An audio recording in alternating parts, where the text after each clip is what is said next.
بسم الله الرحمن الرحيم يسبح لله ما في السماوات وما في الأرض له الملك وله الحمد وهو على كل شيء قدير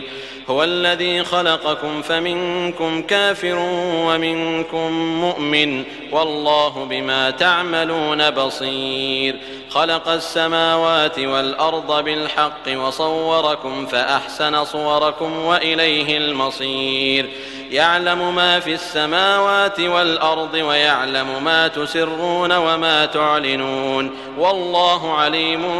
بذات الصدور ألم يأتكم نبأ الذين كفروا من قبل فذاقوا وبال أمرهم ولهم عذاب أليم ذلك بأنه كانت تأتيهم رسلهم بالبينات فقالوا أبشر يهدوننا فكفروا وتولوا واستغنى الله والله غني حميد زعم الذين كفروا أن لن يبعثوا قل بلى وربي لتبعثن ثم لتنبؤن بما عملتم وذلك على الله يسير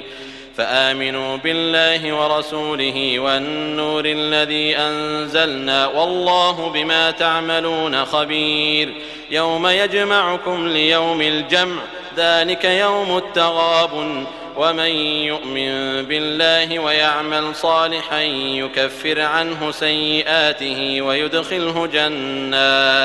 ويدخله جنات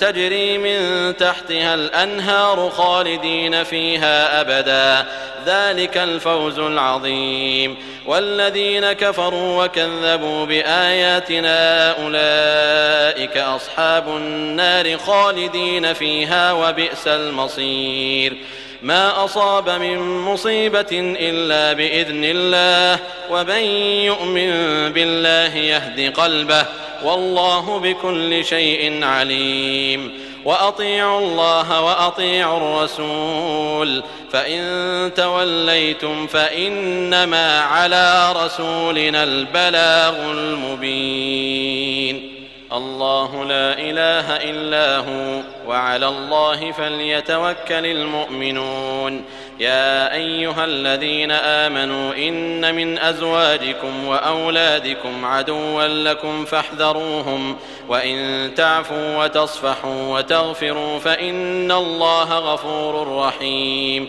إنما أموالكم وأولادكم فتنة والله عنده أجر عظيم فاتقوا الله ما استطعتم واسمعوا وأطيعوا وأنفقوا خيرا لأنفسكم ومن يوق شح نفسه فأولئك هم المفلحون إن تقرضوا الله قرضا حسنا يضاعفه لكم ويغفر لكم والله شكور حليم عالم الغيب والشهادة العزيز الحكيم